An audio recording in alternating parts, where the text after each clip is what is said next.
Segunda Timoteo, capítulo 1, versículo 8. Por tanto, no te avergüences de dar testimonio de nuestro Señor, ni de mí, preso suyo, sino participa de las aflicciones por el Evangelio según el poder de Dios, quien nos salvó y llamó con llamamiento santo, no conforme a nuestras obras, sino según el propósito suyo y la gracia que nos fue dada en Cristo Jesús antes de los tiempos de los siglos, pero que ahora ha sido manifestada por la aparición de nuestro Salvador Jesucristo, el cual quitó la muerte y sacó a luz la vida y la inmortalidad por el Evangelio, del cual yo fui constituido predicador, apóstol y maestro de los gentiles. Por lo cual, asimismo padezco esto, pero no me avergüenzo, porque yo sé a quién he creído, y estoy seguro que es poderoso para guardar mi depósito para aquel día. Bueno, hasta aquí el párrafo de una siguiente exhortación a Timoteo, como habíamos mencionado como propósito de la carta, ¿no? Ahora, verdad, hermanos, que a lo mejor estén de acuerdo conmigo. En líneas generales, cuando uno conoce al Señor Jesús, como que atraviesa dos etapas, ¿no? Una tras otra, a lo mejor, con diferentes periodos de tiempo, ¿no? Pero son dos extremos opuestos. La primera etapa es la que algunos le han llamado la del primer amor, en esa que estás entusiasmadísimo, ¿verdad? Emoción, gozo de haber entendido el Evangelio, y eso nos lleva a querer compartirle el Evangelio a todo el mundo, ¿verdad? Porque nos pasó algo en la vida que, bueno, otros también lo tienen que saber. Le hablamos del Señor Jesús, nuestra experiencia, lo que era nuestra vida, cómo nos sentimos ahora. Invitamos personas a la iglesia y estamos a todo ritmo, como se dice, ¿no? Con el Señor. No entendimos muchas cosas aún del Evangelio, no hay muchas luces, pero tenemos mucha energía y bueno, y queremos que aquellos que conocemos y que amamos también conozcan al mismo Señor Jesús, ¿no? Le hablamos, oramos por ellos. Bueno, la idea es esa, que sus vidas también cambien, ¿no? Es una etapa que obviamente hay que tratar de que sea siempre así, ¿no? Luego creo que pasamos por otra etapa y es como la de sentir cierta vergüenza de compartir mi fe a otros. Nos agarra como algo, ¿verdad? De dar testimonio a aquellos que no conocen al Señor. Guardamos la Biblia lo más oculta posible, a lo mejor la mochila, para que nadie la vea. No hablamos de Jesús porque hasta nosotros mismos como que nos resulta un poco anticuado compartirle mi fe a otro con el fin de que crea, ¿no? Después de todo, que cada uno crea lo que quiera creer, mientras a mí no me moleste, allá ellos. Puede ser que hagamos alguna invitación a una reunión, pero hasta ahí nomás, y como que nos guardamos la piedad para nosotros mismos, ¿no? Esperamos que el otro rompa el hielo o nos haga una pregunta como para nosotros largar algo acerca de nuestra fe, algo relacionado a Jesús. No somos radicales en nuestra fe. Evitamos la confrontación. Tratamos de ser inclusivos. Un Dios para todos. Y así estamos en paz con todos, ¿verdad? No hay conflicto con nadie. Una fe secreta podríamos llamarle, ¿no? Pero ¿por qué no también una fe cobarde, ¿no? Que no quiere darse a conocer. Ahora, cuando abrimos nuestras Biblias y volvemos a refrescar eso que una vez leímos, como que nos damos cuenta de, pará, hay algo que estamos haciendo mal. Algo no anda bien en nuestras vidas, ¿no? Primeramente, Jesús mandó ir a ser discípulos a todas las naciones, bautizándoles en el nombre del Padre, del Hijo y del Espíritu Santo, enseñándoles que guarden todas estas cosas. Y aquí yo estoy con vosotros todos los días hasta el fin del mundo. Amén, ¿no? La gran comisión, como se le llaman, o le llamamos en Mateo 28. Es decir, hay una comisión allí que nosotros estamos ignorando por nuestra, cobardía, como estoy mencionando, ¿no? Pero también Jesús dijo algo más contundente en Marcos 8, cerrando casi el capítulo.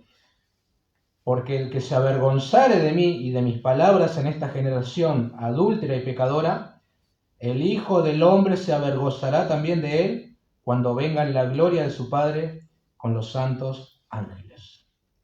Qué tremendo que el Señor se avergüence de alguien porque esa persona se avergonzó de él, ¿no? A todo esto vemos la vida nosotros de los discípulos del Señor, los apóstoles, e inmediatamente nos sentimos confrontados en algo, ¿no? Porque ellos dieron testimonio a más no poder, padecieron también por causa de su fe, fueron azotados, aprisionados, finalmente entregaron sus vidas también como mártires del Señor Jesucristo, ¿no? Noten la disposición de Pablo en Hechos capítulo 20, yo lo voy leyendo, versículo 22 al 24, Hechos 20. Ahora he aquí yo ligado en espíritu, voy a Jerusalén, sin saber lo que allá me ha de acontecer, salvo que el Espíritu Santo por todas las ciudades me da testimonio diciendo que me esperan prisiones y tribulaciones.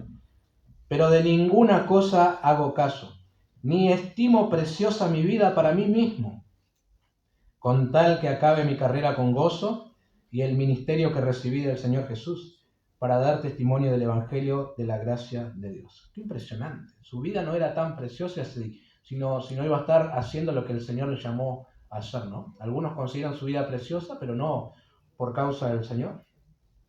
Eran personas que no se avergonzaban de su fe, ¿no? Tenían como meta llegar al final siendo fieles, cumpliendo el ministerio de predicación que el Señor les había encomendado. Y así terminaron la carrera, ¿no? Ahora han pasado muchos siglos y nos podemos preguntar, ¿y qué nos pasó a nosotros en ese interín que hemos desistido de nuestra misión? Bueno, pueden ser muchas cosas, ¿verdad? A diferencia de los creyentes del primer siglo, la comodidad creo que es un factor que nos juega muy en contra. Estamos bien así como estamos. No molestamos a nadie. Nadie nos molesta a nosotros. No sufrimos nada por causa de nuestra fe. Y la persecución es un buen recordatorio de quiénes somos y para qué estamos, ¿verdad? Y no sufrirla, bueno, nos lleva a eso, a vidas apáticas, indiferentes ante las almas que se pierden, ¿no? Y nos llevan a armar una especie de gueto cristiano, en la que, bueno, nosotros estamos bien entre nosotros y los demás que se embromen. Puede ser también miedo al rechazo. Tememos lo que otros puedan pensar de nosotros o de quedar como medio fanáticos. Creemos que no tenemos la suficiente preparación para hacerlo. Pensamos que es tarea de unos pocos en la iglesia. No amamos a aquellos que no conocen a Jesús. No nos afecta que sus almas vayan al infierno. Y también sentimos vergüenza de presentar un mensaje que puede ser recibido como una locura. Porque ustedes saben que la palabra de la cruz es locura para aquellos que se pierden, ¿verdad? Según 1 Corintios 1. Bueno, en la porción que leímos, tenemos a un hombre llamado Timoteo, estamos conociendo, y hay algo importante acá que aclarar antes de seguir, ¿no? No es que él ya estaba avergonzado de dar testimonio del Señor Jesús, entonces Pablo le escribe como que le ordena para que lo vuelva a hacer. No. Hay algo técnico acá, que lo he tomado de los que saben y conocen en el idioma, que a lo mejor en nuestra Reina Valera se nos escapa, ¿no? Y, bueno, se observa leyendo el idioma original.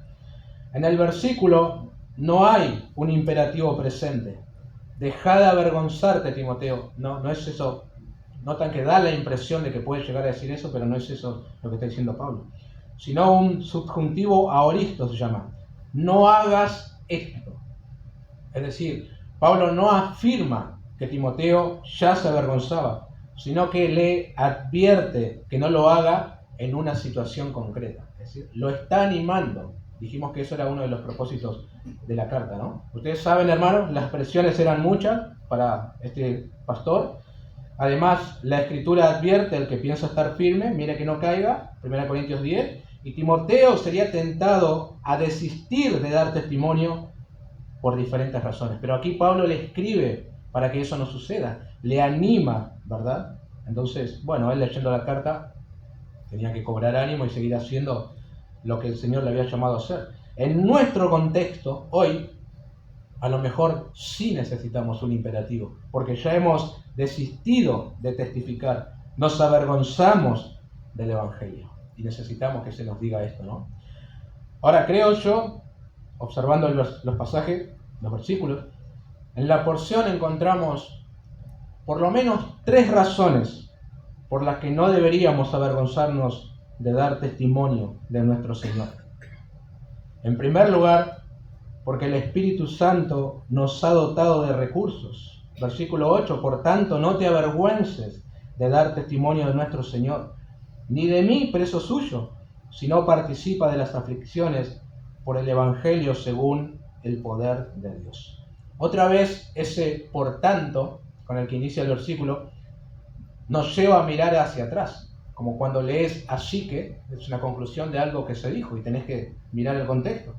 Pablo está diciendo a Timoteo, desde el versículo 5, ya que posees una fe no fingida, ya que te fueron dados los dones necesarios para realizar esta labor, ya que Dios te ha dado su Espíritu Santo y con él recursos como poder, amor y dominio propio, por tanto, no te avergüences de dar testimonio de nuestro Señor. Alguien, hermanos, con una fe genuina, con el Espíritu Santo morando dentro suyo, bueno, es alguien que es luz para aquellos que están en oscuridad. Solo tiene que asegurarse de poner esa luz en el candelero para que alumbre y no debajo del almud, como dice el Señor en Marcos 4, ¿no? Ahora, seguramente Timoteo era tentado a relegar parte de su ministerio por muchas razones, ¿no? Como ministro del Señor.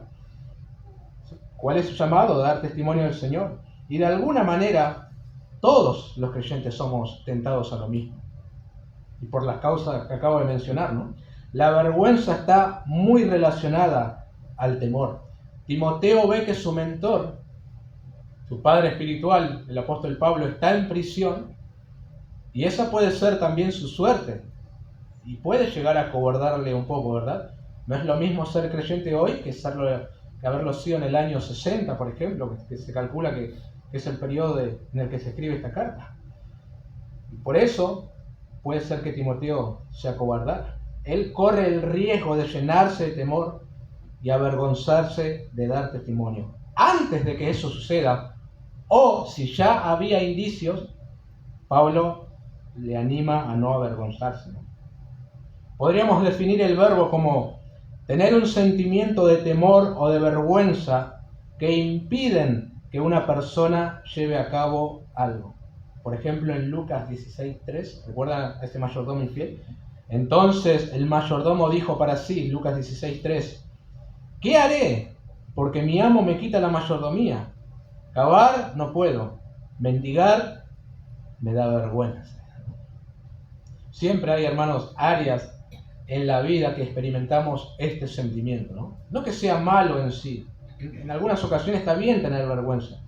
Lo importante es cómo respondemos. Pero no deberíamos avergonzarnos del Señor y de dar testimonio del Evangelio. Además, se nos manda explícitamente. El apóstol Pedro dice en su primera carta, hoy tengo muchas citas, su primera carta, capítulo 4, verso 15, así que ninguno de vosotros padezca como homicida o ladrón o malhechor o por entremeterse en lo ajeno. Pero si alguno padece como cristiano, estoy pensando en Timoteo, no se avergüence, sino glorifique a Dios por ello. Ese es uno de nuestros mayores temores al dar testimonio del Señor Jesús. Padecer. Padecer vergüenza, ¿verdad? Indiferencia, rupturas de amistades, burlas, quedar como un tonto, etc., ¿no? Y por eso mejor nos retraemos. Ahora, debería ser un privilegio, hermanos, sufrir por esta causa, ¿verdad? O padecer algo. Aunque lógicamente no vamos a padecer como los creyentes del primer siglo, por lo menos por ahora. Otro tipo de padecimiento. Pero también utilizar eso como para glorificar a Dios. Porque eso es lo que debemos buscar siempre, ¿no? El cristiano debe considerarse un bienaventurado por padecer. Es lo que Jesús dijo: bienaventurados sois cuando por mi causa os vituperen y os persigan y digan toda clase de mal contra vosotros, mintiendo. Gozaos y alegraos, porque vuestro galardón es grande en los cielos, porque así persiguieron a los profetas que fueron antes de vosotros, en Mateo 5, ¿no?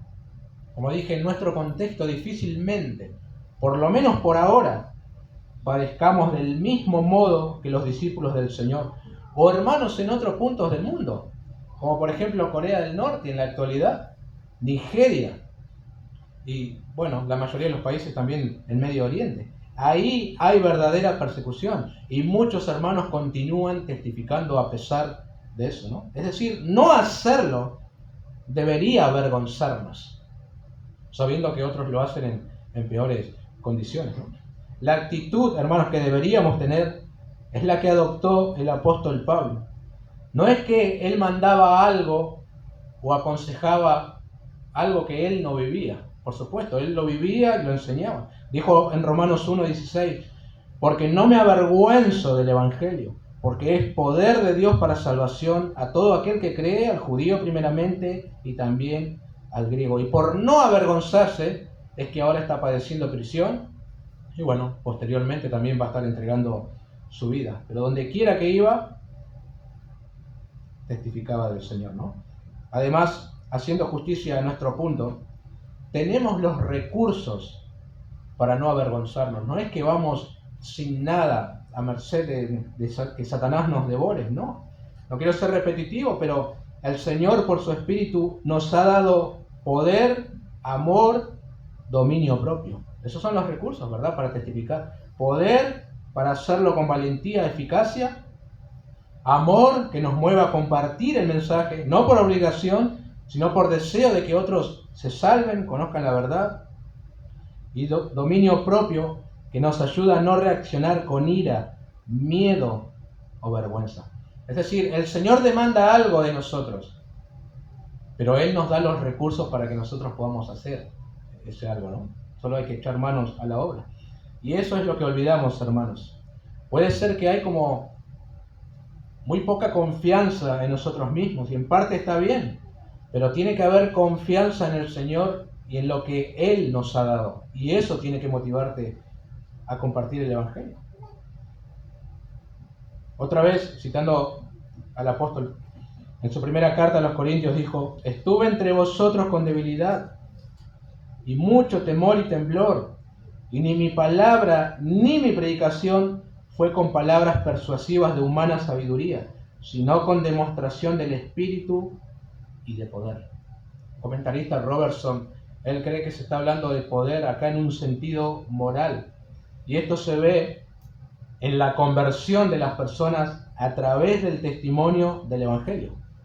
Ustedes saben, dejando una vida de pecado y luego llevando una vida de santidad, ¿no? Pienso en los tesalonicenses, cómo se convirtieron de los ídolos al Dios vivo. Bueno, ese es el poder que viene con el mensaje del Evangelio. Ese es el poder de Dios obrando cuando damos testimonio de nuestro Señor. Hay que recordar lo que tenemos, hermanos. Antes de que el Señor ascendiera al cielo, dijo a sus discípulos, no os toca a vosotros saber los tiempos o las sazones que el Padre puso en su sola potestad, pero recibiréis poder cuando haya venido sobre vosotros el Espíritu. ¿Y para qué querían los discípulos poder? ¿O para qué lo necesitaban? Bueno, me seréis testigos en Jerusalén, en toda Judea, en Samaria y hasta lo último de la tierra. Entonces a todos los creyentes se nos ha dado ese poder que viene con el Espíritu para dar testimonio de nuestro Señor. Esto es anunciar el Evangelio, básicamente. No es un testimonio sobre nosotros mismos, ¿no? No es un testimonio sobre cómo es nuestra iglesia, ¿no? Es un testimonio acerca del Señor Jesús. Por eso no podemos, hermanos, o no debemos, mejor dicho, avergonzarnos. A menudo nos estamos mirando a nosotros mismos demasiado, nuestras limitaciones para desarrollar un mensaje sencillo, o pensando en la respuesta del oyente. ¿Qué me va a decir cuando yo le comparta que creo en Jesús y que me salvó? Pero esas cosas nos desvían del propósito. Hay que recordar a quién estamos anunciando y con qué recursos. Poder, amor, dominio propio. Así que en lugar de avergonzarse, Timoteo, también nosotros, él debía participar de las aflicciones por el Evangelio según el poder de Dios. El verbo participa, que le dice el apóstol Pablo, conlleva la idea de participar, pero junto con alguien, al lado de alguien, junto a otro. La versión de las Américas traduce bien la idea al decir, no te avergüences del testimonio de nuestro Señor, ni de mí, prisionero suyo, sino participa conmigo en las aflicciones por el Evangelio. Timoteo, en lugar de avergonzarte del Evangelio o de mí, sumate a las aflicciones que conlleva ser creyente. Más adelante, en el capítulo 3, Pablo le dirá a todos aquellos que quieran vivir piadosamente en Cristo Jesús, padecerán persecución. En mayor o menor grado, de alguna manera, consecuencias hay por seguir a Cristo y por dar testimonio de Él. Ahora, muy interesante y consolador que esto se hace, como nota en el versículo, según el poder de Dios. Alguien preguntó, ¿en verdad estaba sufriendo Pablo según el poder de Dios? Sí, el poder de Dios siempre está ahí, pero no siempre está ahí para eliminar las dificultades. Algunas veces está ahí para acompañarnos a través de las dificultades, como el caso de Pablo, ¿no? Y siempre es así, hermanos, siempre nos acompaña el poder de Dios y eso hace posible que podamos soportar las persecuciones. Quien escribe esto, el apóstol Pablo, lo sabe muy bien, ¿no? Bástate mi gracia porque mi poder se perfecciona en la debilidad, ¿no? Él sabía de eso, 2 Corintios 12.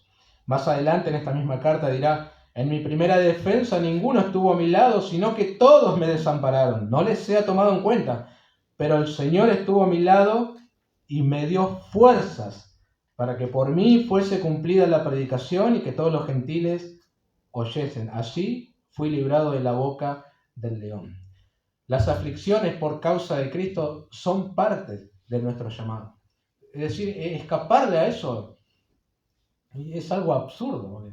Como que viene todo en el mismo paquete. Creer en Cristo, hablar de Él, anunciar a Él, o creen o te persiguen. Pero así también estará con nosotros su poder para hacerlo, ¿no? Por eso los recursos están, queridos hermanos. No te avergüences de dar testimonio.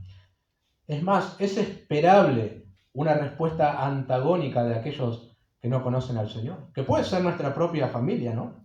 Cuando ven a alguien cambiado por el Evangelio, con una vida nueva y que se conduce de una manera honrada, que no sigue los patrones pecaminosos del mundo, se verán confrontados con su propio pecado, ¿verdad? Y ahí es cuando inicia algún tipo de persecución, bueno, alguna diferencia, lo que sea. No necesariamente física, la persecución, pero puede ser emocional. O solamente mantener distancia, ¿no? De alguna manera es el deseo de que te sientas mal o algo así. Cuando eso pase, o si está pasando, no te avergüences. No te avergüences, ¿no? No tengas temor, porque es esperable, ¿no? Lo padeció el Señor, los apóstoles, es probable que nosotros también, ¿no? En segundo lugar, ¿por qué no deberíamos avergonzarnos de dar testimonio a nuestro Señor? Bueno, porque hemos sido salvados por gracia y no por obras. ¿Qué tiene que ver esto? Noten el versículo 9. Quien nos salvó y llamó con llamamiento santo, no conforme a nuestras obras, sino según el propósito suyo y la gracia que nos fue dada en Cristo Jesús antes de los tiempos de los siglos. ¿Cuántas verdades soteriológicas en un solo versículo, ¿no? Pero hay una razón por la que está también acá. La primera de ellas es que nos salvó. Recién me impresionaba, me alegraba, de hecho, de las canciones que cantamos, mucho del contenido son cosas que estoy mencionando, ¿no? Dios me salvó, decíamos recién cantando, ¿no? Una de las verdades fundamentales que sustentan nuestra fe, Dios nos salvó. La pregunta que puede desprenderse es ¿de qué Dios nos salvó? ¿O por qué necesitábamos ser salvados por Dios? Bueno, no es un tema exclusivo hablar de la salvación, ¿no? El que nos convoca hoy. Le voy a decir algunas cosas brevemente. Lo primero es que Dios nos salvó, entre otras cosas, de su ira.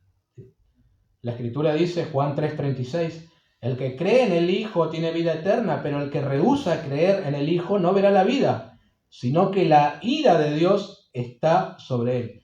Hay una ira de Dios que reposa sobre todo individuo. Solamente puede ser sacada de ese individuo cuando tal persona se arrepiente y pone su confianza en el Señor. Romanos 1:18, porque la ira de Dios se revela desde el cielo contra toda impiedad e injusticia de los hombres que detienen con injusticia la verdad. Salmos 7:11, Dios es juez justo y Dios está airado contra el impío todos los días. Muy contundente, a lo mejor el texto más claro. Romanos 2:5, pero por tu dureza y por tu corazón no arrepentido, atesoras para ti mismo ira, para el día de la ira y de la revelación del justo juicio de Dios.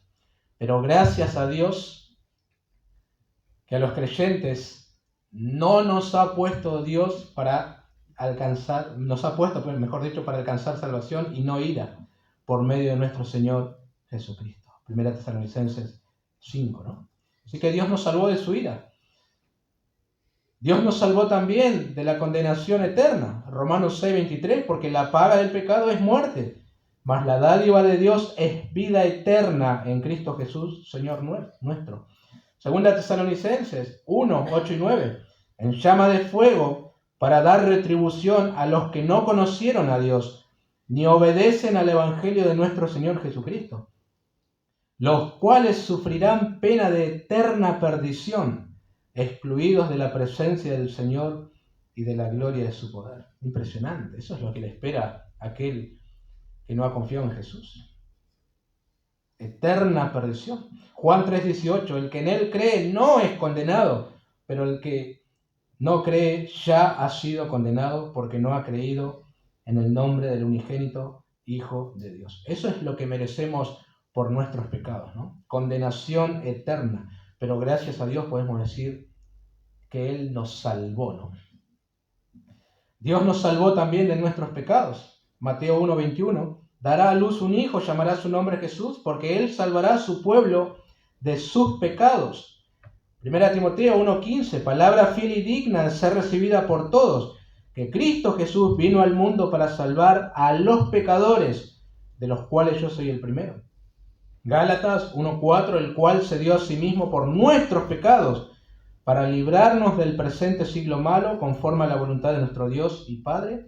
Y 1 Pedro 2:24, quien llevó él mismo nuestros pecados en su cuerpo sobre el madero, para que nosotros, estando muertos a los pecados, vivamos a la justicia, y por cuya herida fuisteis sanados. Bueno, el pecado en verdad de alguna manera nos sigue afectando, ¿no? Todavía estamos en este cuerpo pecaminoso, pero ya no tiene potestad sobre nosotros, ¿verdad? Ya no tiene esa condena que acarrea por ser un pecador, ya no está sobre nuestras espaldas, porque Dios nos salvó. Y qué impresionante es esto, hermanos. Dios nos salvó. Ahora, el fin principal de esta salvación no somos nosotros, es su propia gloria, como alguien dijo. El propósito de nuestra salvación no es nuestra salvación en sí misma. El propósito de nuestra salvación es la gloria de Dios. Pueden leer el capítulo 1 de Efesios, los primeros 15 versículos, y varias veces se encontrarán con para alabanza de la gloria de su gracia, para alabanza de su gloria, ¿no? Y habla allí de la elección, de la predestinación, de haber sido aceptos en el amado. ¿Y todo esto para qué? Para nosotros mismos, ¿no? Para su propia gloria. Qué hermoso, ¿no? Entonces, saber que no fui yo quien se salvó a sí mismo, sino que Dios nos salvó, nos da confianza para dar testimonio de nuestro Señor Jesús y no avergonzarnos por nada. Cuando uno entiende, hermanos, la salvación por gracia, no conforme a nuestras obras, como dice el texto, entonces se siente animado a testificar, sabiendo que Dios salvará al que se propuso hacerlo, porque el que salvó también llamó con llamamiento santo. Hay un llamado de Dios que es eficaz. Juan 6:44. Ninguno puede venir a mí si el Padre que me envió no le trajere, y yo le resucitaré en el día postrero. La idea detrás de este versículo es semejante a la de alguien que arrastra algo. Así nos atraen a nuestro Dios. Pablo también dijo, pero cuando agradó a Dios, que me apartó desde el vientre de mi madre y me llamó por su gracia. Gálatas 1. Romanos 8:30. Y a los que predestinó, a estos también llamó.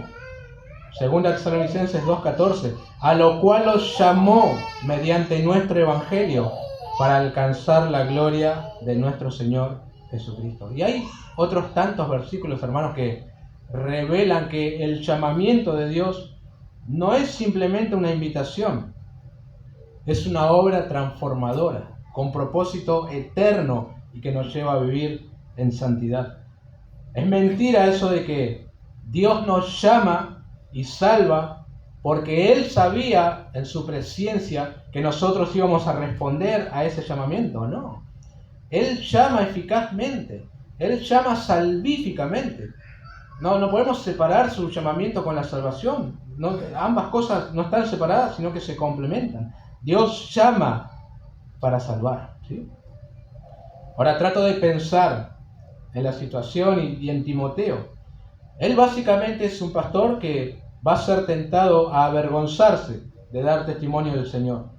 Pero recordar esta verdad en cuanto a la salvación tiene que animarle a no hacerlo y por el contrario, llenarse de valor para testificar. La salvación es enteramente por gracia, ¿no? Y en verdad, hermanos, es muy alentador que somos salvos no por nuestras obras, sino por la gracia de Dios. Y por lo tanto, es algo que no lo podemos perder, porque no es algo que ganamos, es algo que nos fue dado como una dádiva, un regalo de parte de Dios. Y no es un plan B, porque el plan A falló en el Edén con el pecado de nuestros padres. No, según el texto, es según su propósito y la gracia que nos fue dada en Cristo Jesús antes de los tiempos de los siglos.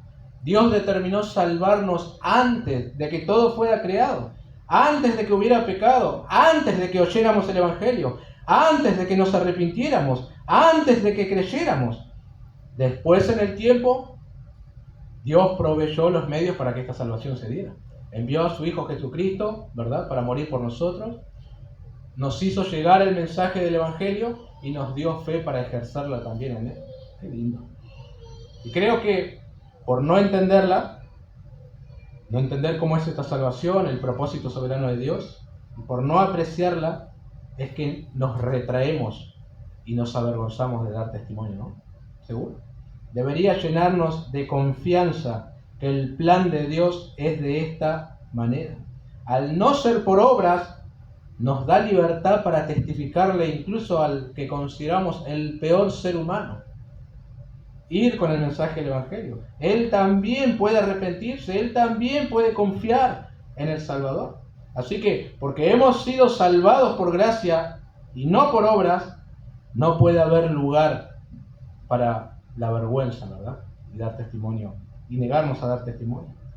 No por la salvación en sí, que es preciosa, sino por quién es el Salvador.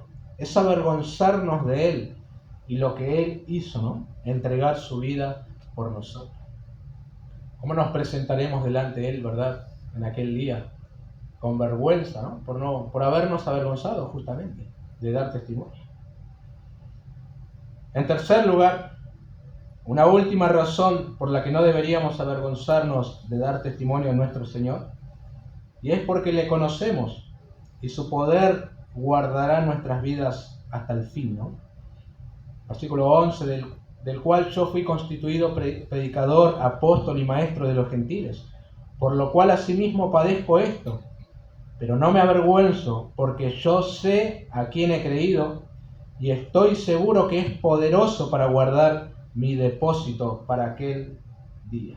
Pablo sabía, hermanos, que sus padecimientos a lo largo de su vida cristiana y lo que ahora estaba viviendo no se debía a otra cosa sino a los sufrimientos propios de alguien que amaba al Señor y cumplía fielmente lo que se le había encomendado. Lo tenía bien en claro. Antes de iniciar esta carrera, ya el Señor había advertido eso a su siervo Ananías. Recuerdan que estaba medio asustado porque tenía que buscarlo a Saulo y hablarle. El Señor le dijo: ve, porque instrumento escogido me es este, para llevar mi nombre en presencia de los gentiles y de reyes y de los hijos de Israel, porque yo le mostraré cuánto le es necesario padecer por mi nombre. Hechos capítulo 9, 15 y 16. Él lo aprendió bien, ¿no? Y lo enseñó también como un modo de vida de los cristianos. Dijo a los filipenses, porque a vosotros os es concedido a causa de Cristo, no solo que creáis en Él, sino también que padezcáis por Él. Otra vez el mismo paquete, ¿no? Creer en el Señor Jesús y padecer por Él. Y sus padecimientos, a lo mejor, para algunos eran motivo de vergüenza, ¿no? Por eso le abandonaron. Se avergonzaron de lo que vieron en Pablo. En el versículo 15 se habla de un abandono. Y en el capítulo 4 de un desamparo de parte de aquellos que estuvieron en un momento a su lado. Imagínate ver a un apóstol del Señor sufriendo y en una cárcel como si fuera un malhechor. La gente dice, no, mi suerte va a ser la misma que este hombre, me voy. Y lo dejaron. Temor a padecer lo mismo y por eso le abandonaron, ¿no? Por eso dije que el temor está relacionado con la vergüenza. Sin embargo, para Pablo, esas cosas que sufrió no eran motivo de vergüenza. ¿La razón?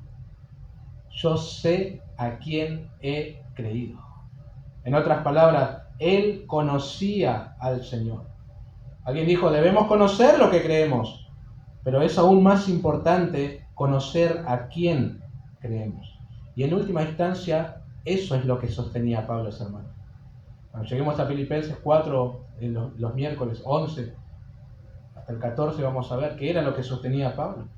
Su conocimiento del Señor, la relación que él tenía con el Señor, ¿verdad? Ahora esto ya me hace pensar un montón a mí, tratando de aplicar a nuestro contexto, ¿no?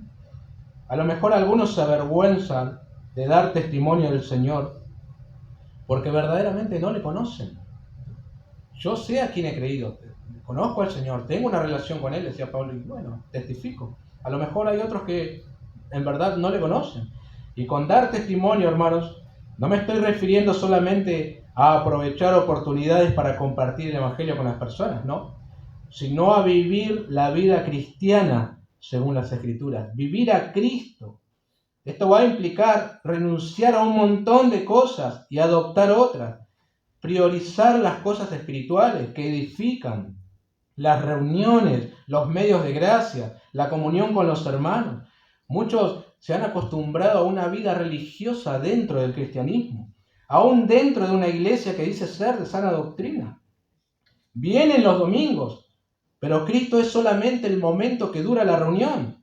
Luego sus vidas en la semana, en sus casas, en sus elecciones, gustos, amistades, demuestran claramente que no le conocen. No conocen a Jesús. Están muertos todavía en sus pecados. Es la triste realidad de muchos que dicen ser cristianos. Y se engañan.